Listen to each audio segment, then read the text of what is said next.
y nos va a intentar llevar de lo que es la investigación clínica mediante programas multimodales de fisioterapia en entornos comunitarios y lo que el trabajo en estos nichos puede suponer para el abordaje de la práctica clínica diaria. Muchas gracias por aceptar la amable invitación y cuando quiera. Muchas gracias.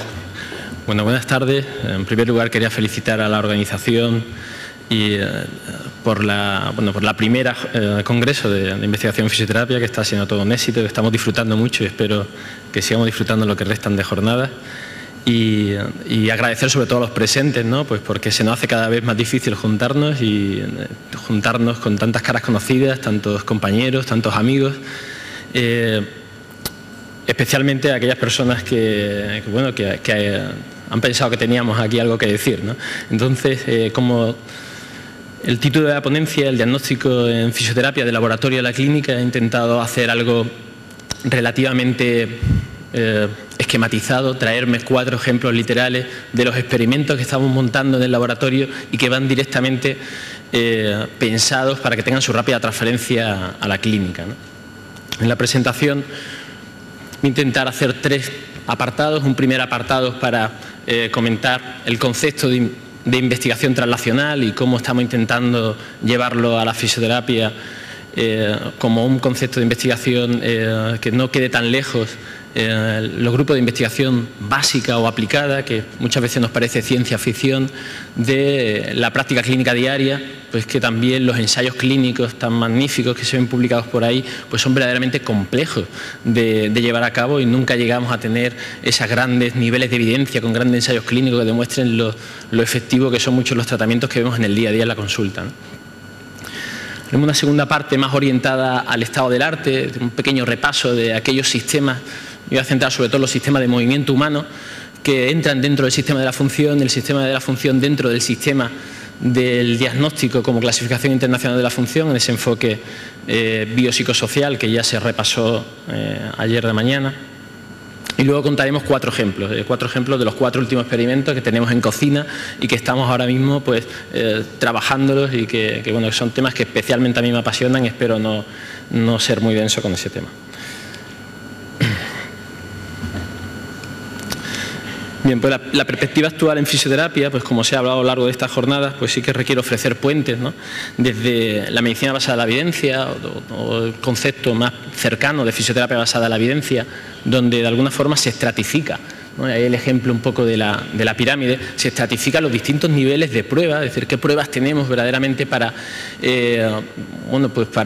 dar una cierta solidez a muchos de los tratamientos que hacemos.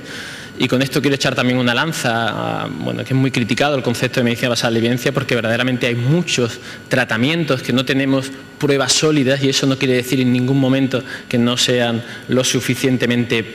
efectivos, sino que probablemente todavía no tenemos las pruebas o las evidencias necesarias para tener ese respaldo. Por lo que si de algo ofrece puentes la medicina basada en la evidencia a los contenidos docentes, aquellos que nos dedicamos sobre todo a la formación, estaría... Perdón.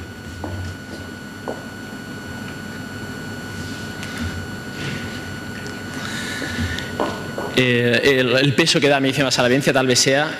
garantizar aquellas cosas que ya están lo suficientemente demostradas para que entren dentro de los contenidos docentes, ¿no? En este sentido, pues comentar a algunos compañeros docentes de universidades andaluzas que están aquí presentes, pues que han trabajado en un esfuerzo importante en proyectos de innovación docente de incorporar cada una de las afirmaciones que se dan en las aulas y en las asignaturas vayan respaldadas de un nivel de un nivel de evidencia lo suficientemente contrastado para que entren en esas guías de práctica docente, ¿no? En el mundo de la investigación y el desarrollo, pues añadir no solo la investigación, sino que verdaderamente en algunas áreas de la fisioterapia aplicada se desarrollan sistemas nuevos de análisis de movimientos, sistemas nuevos de diagnóstico y sistemas nuevos que, aunque vienen transferidos de otras áreas de investigación, como pueden ser la ingeniería biomédica, como pueden ser la aviación o como pueden ser la física pura, pues verdaderamente se empiezan a desarrollar herramientas que directamente nacen en el seno de la fisioterapia, ¿no? y sobre todo en la práctica clínica, ¿no? Pues porque no podemos hablar de diagnósticos en fisioterapia y yo no va a ser objeto de la presentación, pero la investigación tal vez cualitativa nos da una cantidad de información, de vivencia desde el punto de vista del paciente que no están incorporadas en esta presentación, pero tal vez en el día a día, sobre todo aquellos que tienen una gran experiencia clínica y son muy inductivos, pues de alguna forma sacan sus propias conclusiones y eso no puede vivir de espalda a lo que serían estos nuevos procedimientos de fisioterapia o estas nuevas preguntas de investigación o estos nuevos contenidos docentes, ¿no? Quería traer aquí el concepto de investigación translacional, que sé que muchos conocéis, pero que tal vez es nuevo en el mundo de la fisioterapia. Incluso las líneas estructurales del marco de investigación y desarrollo e innovación europeo ya orienta a que determinados fondos y líneas de financiación vayan exclusivamente dirigidas a los grupos que están orientados a la investigación translacional, que se traduciría como una investigación que trata de llevar la investigación que se desarrolla en el laboratorio, que es la investigación básica o más bien aplicada en nuestro campo, se traslade rápidamente a la práctica clínica. Y en este sentido el puente sería bidireccional. Entonces sería aquellos fisioterapeutas muy expertos en la práctica clínica van a saber verdaderamente qué preguntas son muy importantes que se pueden desarrollar en el laboratorio y aquellos que están en el laboratorio sepan administrar las técnicas, las herramientas o la resolución de problemas para desarrollar experimentos que se transfieran a la clínica. Entonces se potencia, incluso sobre todo en otras áreas mucho, y en fisioterapia todavía vemos poco, pero sobre todo en la industria farmacéutica, se potencia aquellos grupos que tienen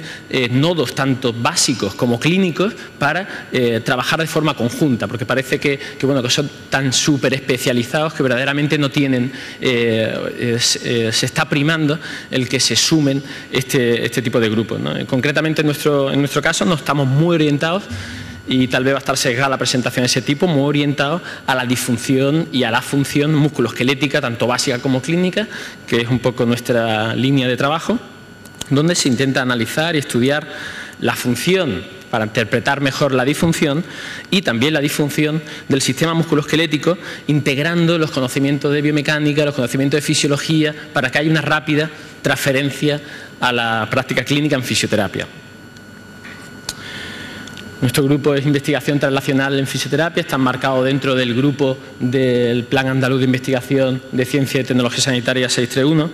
y pueden consultar un poco la oferta dentro de la Universidad de Málaga. Se intentan agrupar de alguna forma herramientas que sean lo suficientemente válidas en aquellos casos que requieran un enfoque metodológico para que de alguna forma podamos contrastar nuestros tratamientos y tengamos variables de resultados lo suficientemente estables para que se muevan con nuestros tratamientos. Instrumentación lo suficientemente precisa y lo suficientemente fiable para de alguna forma las dos grandes herramientas de resultados en diagnóstico de fisioterapia, que serían los resultados informados por el paciente, frecuentemente con herramientas autoadministradas o cuestionarios, interaccionarlas con medidas observadas directamente, donde queremos representar ahí en un marco biopsicosocial, como sería la clasificación de la función, integrar el conocimiento básico que puede generar o desarrollar aportaciones nuevas y propias en fisioterapia sin perder la perspectiva de que tenga aplicación en la práctica clínica, ¿no?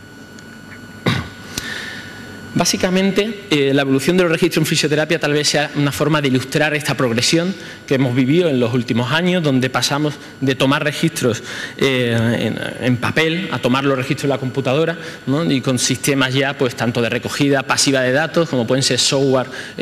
tanto en aplicaciones web que recogen, que podemos meterle los datos, como incluso aplicaciones inteligentes o sistemas recomendadores y sistemas de inteligencia artificial que pueden generar las propias respuestas a partir de contenidos basados en la evidencia, y donde hemos ido también evolucionando de datos simples, como podía ser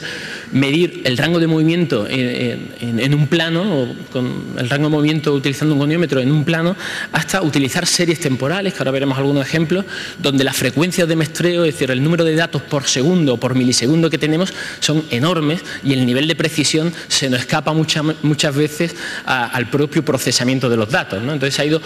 complicando, ¿vale? Todo esto un poquito más, y tal vez el cambio de las señales analógicas a las señales digitales, y especialmente en el tiempo que vivimos, la sincronización entre señales para ver conceptos a lo mejor pues, de biomecánica con fisiología a tiempo real, grabados a la vez, conocer verdaderamente cómo se expresa el movimiento humano. De forma que, desde nuestro punto de vista, el cambio fundamental es el método de adquisición de datos en el movimiento humano, lo que aporta tal vez conocimiento nuevo. En esta diapositiva quería recoger de alguna forma gráficamente esa evolución, donde con un sensor, con un traductor, un sensor de señales o un traductor de imágenes que nos dan información con una señal analógica, conseguimos convertir esa señal analógica en digital, y tal vez el nudo gordiano del sistema esté en ese procesamiento tanto de la señal o de la imagen, donde utilizando aplicaciones, software potentísimos, como puede ser MATLAB o en software libre R, tenemos unas herramientas muy potentes que nos permiten de alguna forma esta adquisición de datos, transferirla a que nos aporta verdaderamente cada una de las cosas que estamos desarrollando. Vamos a dar un breve repaso a algunos de los sistemas de análisis de movimiento que de alguna forma nos permiten responder a algunas de las preguntas para montar algunos de estos experimentos, ¿no? que ilustren o que nos aporten alguna respuesta a alguna de estas preguntas que veíamos al principio, ¿no? Tal vez lo primero, hablar de la videoortofotogrametría o los sistemas de cámaras de alta velocidad, pues que tal vez sean un poco, están considerados como el patrón oro o el gold estándar, que nos permite recoger muchísima información. Congreso como el nuestro, donde hemos visto stand donde se presentan sistemas de este tipo que han permitido en los últimos 15-20 años cuantificar pues, patrones cinemáticos integrados con patrones cinéticos y con actividades musculares para definir el movimiento humano e ilustrar lo que en el mundo de la fisioterapia, el mundo del movimiento humano, ya se intuía, pero que hemos tenido que medir, analizar, tomar decisiones, y está la literatura llena de experimentos, y se siguen haciendo muchos experimentos y se seguirán haciendo muchos experimentos con estos sistemas de análisis de movimiento, donde habitualmente pues, se utilizan múltiples cámaras, normalmente más de 3, habitualmente 6, son cámaras de alta velocidad pues, que requieren, normalmente trabajan a 200 frames por segundo y te permiten de alguna forma captar muchísima información, y con aplicaciones muy específicas para el calibrado de cada uno de los parámetros, las variables de estudio, pues permiten generar coordinaciones espaciales y ilustrar parte de las preguntas que nos hacemos, ¿no? Verdaderamente, en el mundo de la animación, tanto de los videojuegos como del cine, ha tenido una aplicación brutal. En el mundo de la ciencia del deporte también, y en el mundo de la biomecánica, integrada con la fisiología muscular, integradas con la cinética, las plataformas de fuerza, pues verdaderamente hay todo un mercado tanto de marcas como de progresiones. Otros sistemas de análisis de movimiento son los dispositivos electromagnéticos, que de alguna forma han venido a permitirnos, sobre todo los fisios, a medir en la clínica o a medir en el puesto de trabajo o a medir fuera del laboratorio, donde estos sistemas de alta velocidad que requieren una calibración, que requieren unos equipos muy costosos, pues que no todas las instituciones o todo el grupo de investigación que estamos empezando tenemos acceso a ellos, pues ha permitido de alguna forma reorientar gran parte de las preguntas de investigación, y son instrumentos que ya se vienen utilizando mucho en fisioterapia, donde también hay un gran mercado con muchas marcas, pero ha permitido pues de alguna forma conocer la orientación espacial bidimensional o tridimensional con dispositivos relativamente sencillos, con dispositivos cableados muy sencillos, y que donde un sensor externo de una dimensión muy pequeña, no sé, pequeñito, ¿vale?, que es aproximadamente pues 1 centímetro cuadrado, que podemos colocar hasta habitualmente 4 o 10 sensores, con un cableado, con una señal totalmente estable, nos permite, con respecto a una fuente, tener un sistema de coordinación local, un sistema de información local y un sistema de información global, y con un sistema de coordenadas pues simplemente analizar cualquier dispositivo de movimiento en el espacio. Aquí ya hay muchos fisioterapeutas hace 10, 15 años que empezaron a estudiar con dispositivos electromagnéticos de este tipo, a cuantificar bidimensional y tridimensionalmente, sin disponer del laboratorio, de muchísimas de esta información de movimiento. Incluso se ha aplicado en los laboratorios de biomecánica, ¿no? Tal vez para nosotros el instrumento que nos está dando de alguna forma más oportunidad de trabajo sean los sensores inerciales en miniatura, donde hay muchos sistemas híbridos que incorporan normalmente o acelerómetros bidimensionales o tridimensionales, junto con giroscopios, junto con inclinómetros, en espacios muy pequeñitos, esto pueden ser espacios de 2 por 3 centímetros, ¿vale?, donde los sistemas incorporan magnetómetros como los dispositivos electromagnéticos anteriores, junto con inclinómetros, junto con acelerómetros, y tenemos pues de los 3 canales de movimiento, 3 informaciones, y a tiempo real tenemos 9 variables que de alguna forma nos están dando información constante de la cinemática. Son dispositivos relativamente pequeños, relativamente estables de medir, con muy pocas limitaciones, salvando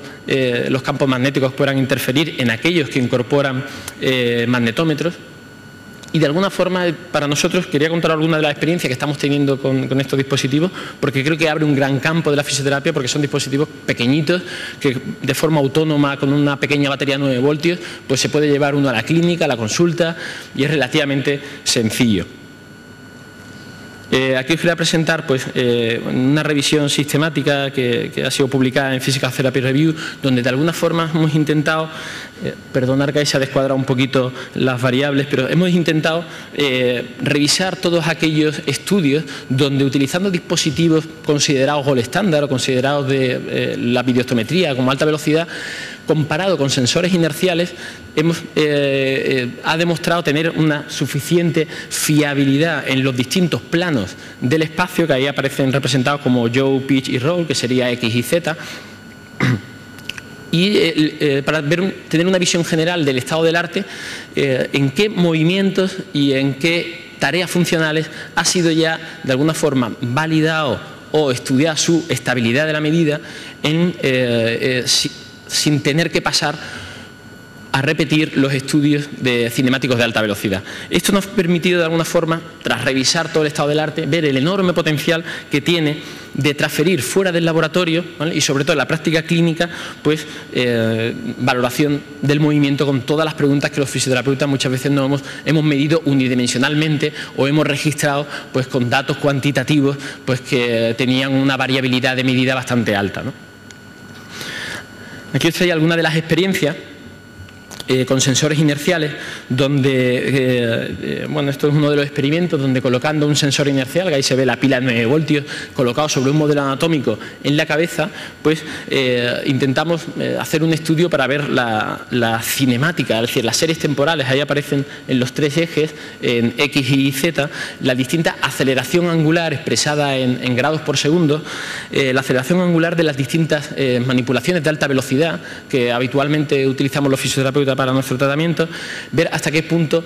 teníamos una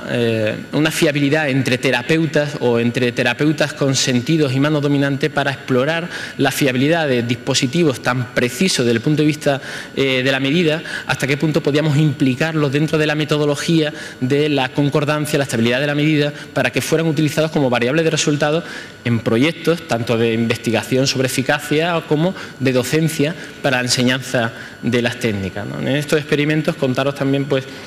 os traigo otro ejemplo donde aquí se comparan dos técnicas de manipulación cervical, la técnica conocida de alta velocidad y baja amplitud, conocida como down load o pendiente abajo, comparada con la técnica up slow, ¿no?, de pendiente arriba, donde gracias en el espectro, en este caso sería la gráfica de arriba, representa el espectro de desplazamiento en grados, y la gráfica de abajo representa la velocidad angular en grados por segundo. La línea roja será la rotación, la línea azul la flexo-extensión o la antero-retroflexión de la cabeza, y la línea verde la inclinación lateral. Se puede observar cómo durante la serie temporal en el espectro de desplazamiento podemos detectar perfectamente la línea de, no sé si marca, la posición premanipulativa, el aumento del desplazamiento y el aumento de la velocidad angular en el sentido de la manipulación, y la recolocación después de la técnica. Esto, que hasta ahora había pues 2 estudios que lo habían basado básicamente en el estudio de la cinemática, pero con cámaras de alta velocidad, es a nuestro conocimiento el primer estudio que incorpora sensores inerciales sobre, ya no sobre modelos como el ejemplo de antes, sino sobre personas con la rigidez que ofrecen a la manipulación, y que nos da una información cinemática probablemente diferente. Nos permite tanto interpretar esas técnicas que toda la vida hemos llamado de alta velocidad y baja amplitud, cuál es su velocidad, cuál es su amplitud, y crear patrones de lo que serían pues técnicas por el Nobel o técnica por el experto. Incluso estamos desarrollando experimentos donde la enseñanza de las técnicas de alta velocidad la estamos suplementando en un grupo de estudiantes con respecto a otros, con este feedback constante para que ellos puedan reproducir o copiar patrones cinemáticos, es decir, patrones de distinta velocidad, en distintas amplitudes, en distintas posiciones, con distintas manipulaciones, como suplemento a la enseñanza habitual por modelado, que siempre ha creado pues, verdaderamente en estas técnicas de difícil adquisición de competencia, siempre ha creado bastante dificultad, no tanto en transferir como en enseñarla, ¿no?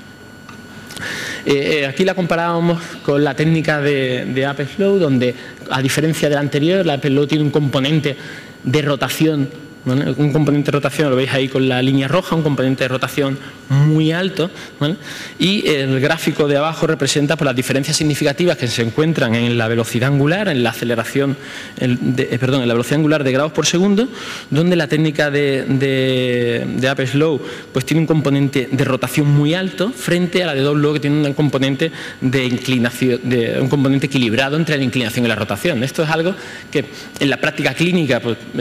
decidimos una técnica u otra como algo habitual. En la enseñanza de las técnicas de terapia manual lo enseñamos de esta forma. La variabilidad de los pacientes es altísima y la variabilidad de los terapeutas también, pero hasta ahora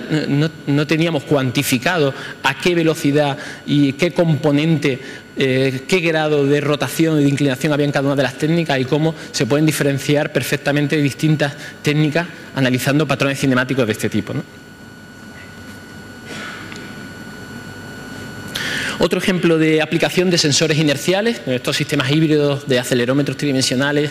inclinómetros tridimensionales y giroscopios, es un ejemplo que el compañero también expondrá una comunicación algo más detallada sobre este experimento, donde utilizando los sensores inerciales que tienen una frecuencia de muestreo altísima y una precisión de medida muy alta, hemos intentado hacer la validez de criterio y validar externamente un dispositivo que todos llevamos encima, como puede ser un smartphone. En este caso fue un iPhone que tiene un acelerómetro que hemos intentado pues de alguna forma procesar todos los datos de la frecuencia de muestreo, no a tiempo real sino offline, utilizando un software automático de análisis, de ajustar cada uno de los parámetros de las medidas, donde en una prueba muy aceptada y validada en fisioterapia, como es el Time Up and Go, el levantarse una silla y andar, en este caso pues la versión extendida de 10 metros, con el objeto de buscar predictores cinemáticos, es decir, variables que nos permita identificar pues una persona que pueda ser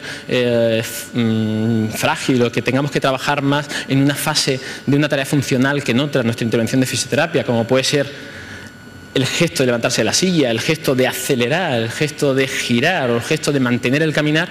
nos permite aquí en el ejemplo pues ver los patrones, el patrón cinemático en el espectro temporal, cómo se comportan cada una de las variables que hemos intentado de alguna forma cuantificar, y nos permite en este caso pues validar con un teléfono simple un sistema de medida que nos permita estratificar el riesgo de caída o estratificar la evolución de una intervención orientada a mayores sobre el riesgo de caída o sobre tareas funcionales, simplemente utilizando dispositivos que llevamos en el bolsillo que ya incorporan acelerómetros, que no son dispositivos a lo mejor de la investigación básica, pero gracias a la cadencia, donde gracias a los sensores inerciales hemos validado los teléfonos móviles y los sensores inerciales fueron validados gracias a los sistemas de alta velocidad, pues sabemos hoy en día pues que la medida se mantiene lo suficientemente estable y tenemos al alcance de todos pues el incorporar estos dispositivos, esta ferretería dentro de nuestra práctica diaria, ¿no?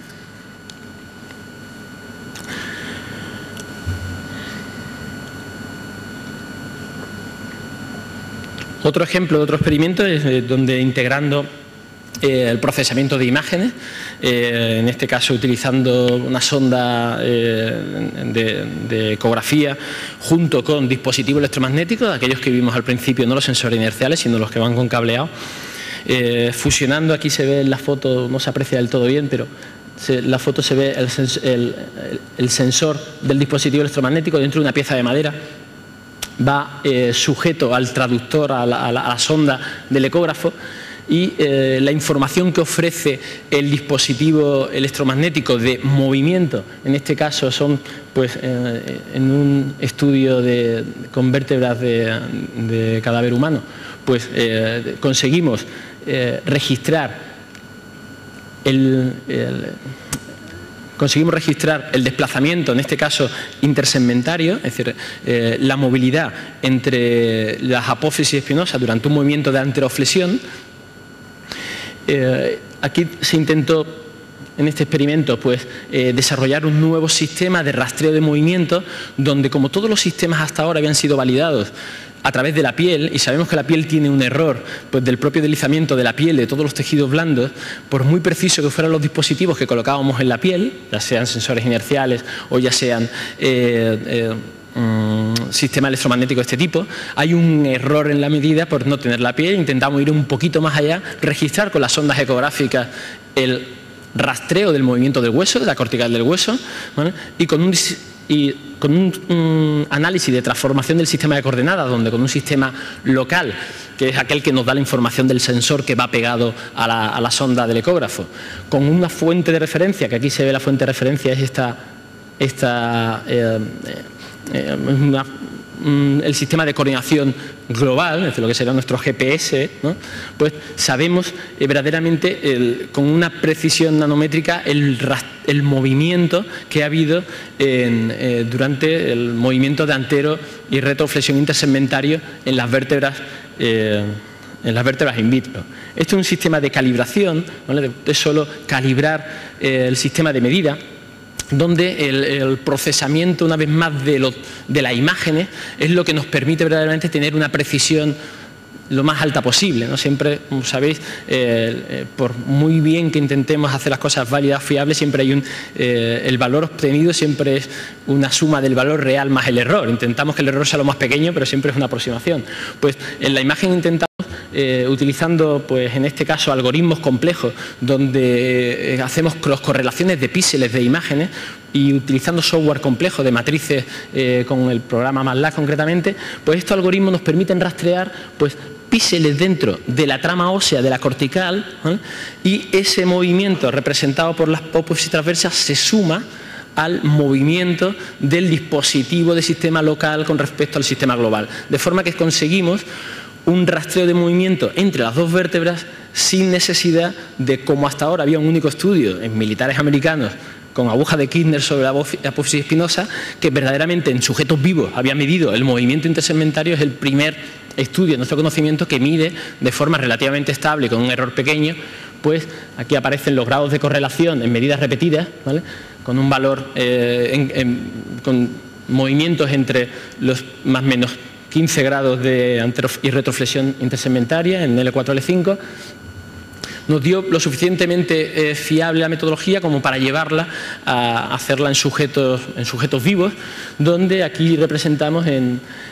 un gráfico de estabilidad de la medida, pues bueno, pues que en 15 sujetos sanos, midiendo el grado de anteroflexión y retroflexión de este método de movimiento intersegmentario, pues ha sido lo que hemos considerado suficientemente fiable en medidas repetidas para solo el movimiento de intersegmentario durante la anteroflexión controlada de tronco. Otra experiencia es bueno, donde vamos sumando distintos dispositivos de biomecánica o de fisiología, donde de alguna forma el sistema de medidas de parámetros arquitectónicos o de arquitectura muscular, como se representa aquí por el thickness, ¿no? Lo que sería el ancho del músculo, o el ángulo de penetración, ¿no? El ángulo de las fibras que determina el vector por donde el momento de fuerza de los músculos van a generar verdaderamente la fuerza resultante. Son parámetros de arquitectura muscular conocidos en la ecografía biomédica, pero que integrados con dispositivos, bueno, pues dispositivos cinemáticos, ¿no? Muy conocidos también en la biomecánica, utilizando células de carga, e integrados con dispositivos de electromiografía, también muy utilizados. En el momento que conseguimos sincronizar distintos tipos de señales, ¿vale? Gracias a los software o a los triggers o interruptores para grabar las señales AB, nos permite sacar conclusiones como, pues bueno, concretamente este es un experimento donde pues usamos sujetos sanos y sujetos con problemas de espalda para, durante un test isométrico máximo, integrar integrar señales tanto cinéticas con el torque, con electromiografía, con ecografía, para ver verdaderamente si el ángulo de penación del erector espinae, como los paravertebrales más importantes que aportan más conocimiento sobre la función de la musculatura lumbar o el cisne muscular, había diferencias en la arquitectura muscular entre sujetos sanos, no sujetos sanos, y bueno, ya hemos encontrado pues que verdaderamente son variables que no tienen un comportamiento lineal, sino que tienen un comportamiento exponencial o que se atenúa a medida que las cargas son más altas. Sin embargo, hemos encontrado que tienen para otras áreas del saber, como pueden ser la ingeniería biomédica o la ingeniería con sistemas de modeling o sistemas de elementos finitos, donde la programación de simuladores informáticos, todas estas medidas le ha generado un interés especial para verdaderamente desarrollar simulaciones con parámetros de geometría o de actividad muscular basada en movimientos reales. Con lo que no hemos encontrado lo que esperábamos con los experimentos, porque no hemos encontrado diferencia entre lumbálgico y no lumbálgico, mecánicos no específicos, que son los que hemos medido, pero no hemos encontrado pues, que ha tenido un valor en otras áreas de conocimiento para los simuladores sobre todo con elementos finitos, que ha resultado interesante para ellos, ¿no? Y bueno, y tal vez como presente o futuro prometedor, pues sería complicar aún más el cuadro de mandos, ¿no? Es decir, ya no solo quedarnos con la biomecánica, no solo quedarnos con la fisiología, sino pues bueno, pues el torque a través de la cinética, los sensores inerciales para aportar en cinemática, la electromiografía de superficie, de pelo para la actividad muscular, todo integrado a tiempo real nos permitiría de una forma, pues aquí os traigo un ejemplo de un grupo de trabajo de la Politécnica de Hong Kong, donde de alguna forma intentan desarrollar cuadros de mando que a tiempo real, durante se está realizando la activación, se pueda tanto procesar la señal, que es uno de los grandes problemas con la frecuencia de muestreo, los filtros para evitar ruido de todas estas variables que pueden ser complejas, y procesamiento de las imágenes, ¿no? Integrando imágenes ecográficas, conociendo en qué momento ocurre cada una de las actividades que nos interesa, nos permite desarrollar ideas nuevas o confirmar ideas que vienen de la clínica, ¿no? Y que de alguna forma nos vayan ilustrando, ¿vale? O nos vaya haciendo pues, generar conocimiento nuevo de referencia en aspectos que hasta ahora eran de alguna forma aislados, ¿no? O eran áreas pues, a lo mejor lejanas unas de otras, ¿no? Bueno, y sin más, muchas gracias.